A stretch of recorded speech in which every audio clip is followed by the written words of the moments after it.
Chairman.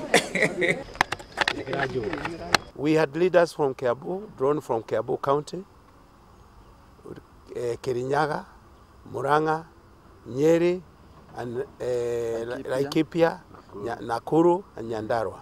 So this is kind of multi-Kenya region, but we are planning, and very soon, we shall inform you the date, very soon, next week, because His Excellency the President is outside the country, we want to have a national delegates of all leaders, all independent candidates in one of the national forums. And this is why we are saying those who succeeded are photocopy leaders. Yes.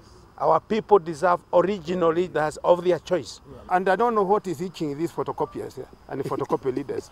Because if they really got it, why should they worry? Like in Nakuru, somebody got 300,000 votes. I got that 1,000. That's 10%. Why would you be worried of the guy who got hardly 10% of your vote?